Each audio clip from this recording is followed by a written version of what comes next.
So, hi folks, welcome to what I think is episode 9, or step 9 of the Concorde metal construction set unboxing build. So, we had left off at number 17. Actually, I hadn't done...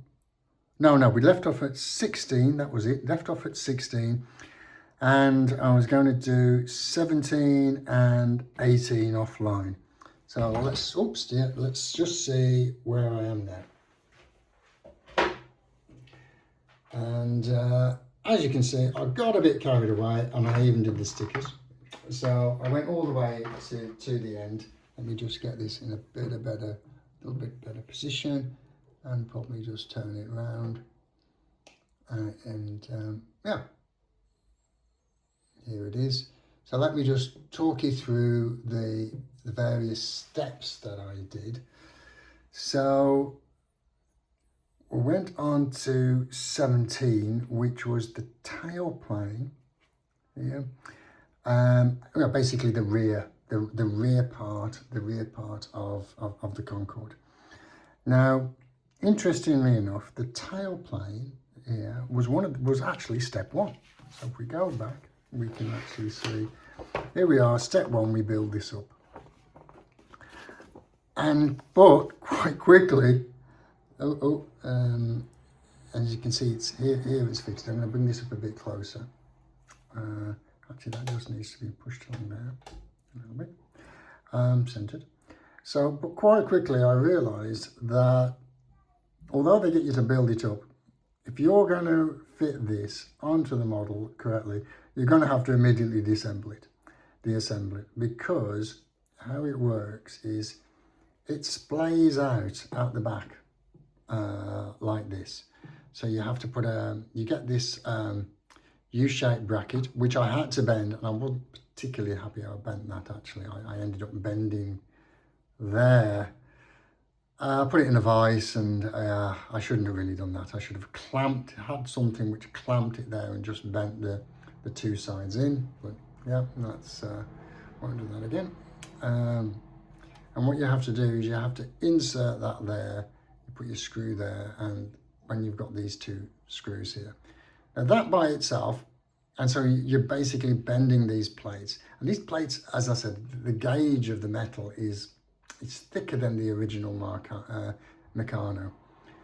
And that means that not only is it a little bit harder, but as you can probably see on the other side, it's very difficult to get these screws in. So what I ended up is having to totally disassemble the tail plane, fit it like as shown.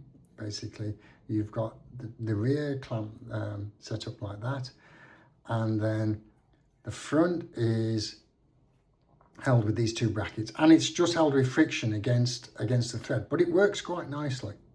Actually, it's quite secure. And then I fitted the 2 screws, the bolts and the nuts, and I just about there was just enough thread. So these bolts are a little bit on, in my point of view, a little bit on the short side, and just managed to get enough thread on with the nuts to hold it secure. But the end result, I think, for the tail plane is actually quite good. And of course, it helps by having the bring it back in. Helps by having the stickers on, of course. I couldn't resist it, so that worked quite well.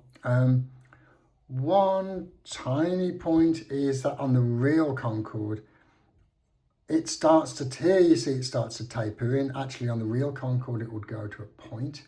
And on the real Concorde, this actually would be more, it would have started tapering in more. So actually, yeah, it's just a little bit different. But hey, it's just a model, right? So it's a Meccano model, or Meccano light model. So step 17, actually, although it started off a little bit more difficult and did take me a bit of time, a lot of fiddling, actually ended up quite successful. And then we moved on to, so that was step 17, which was, and also then we did the nose. Now, you'd probably, in previous videos, you'd heard me waffling on about having to put some extra nuts in here.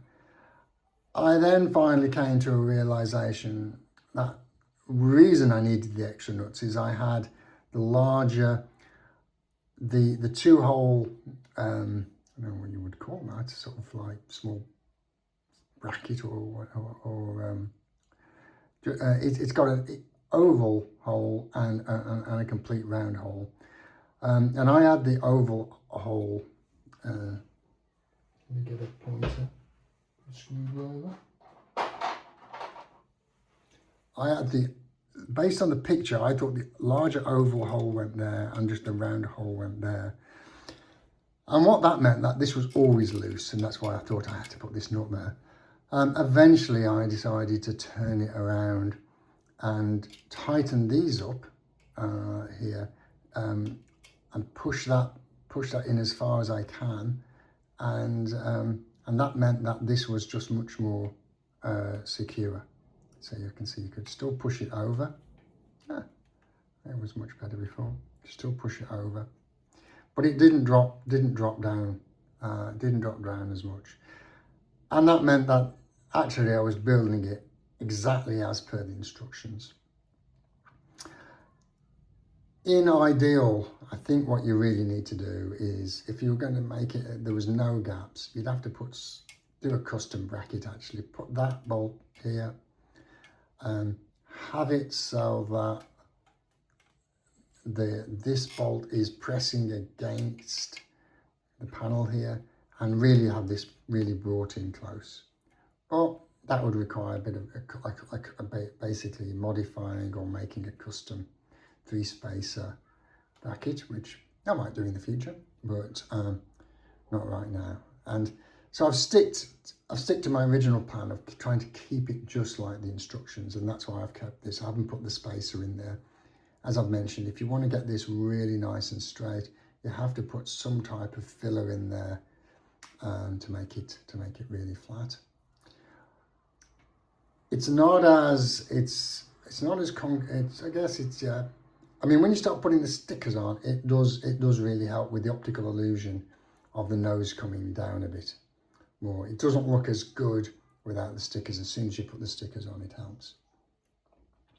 And yeah, so that was 17. So 17 is just the nose and the tail. And then 18 is quite simple. 18 was just the wheels. And then yeah, 19 was the stickers, and the stickers are quite nice. So I'll just put that there. Let's try and get it in a little bit more of shot. I'll then turn it round. I think the image is more like that. I mean, I like that shot. I mean, yeah, I think it looks quite Concorde-y.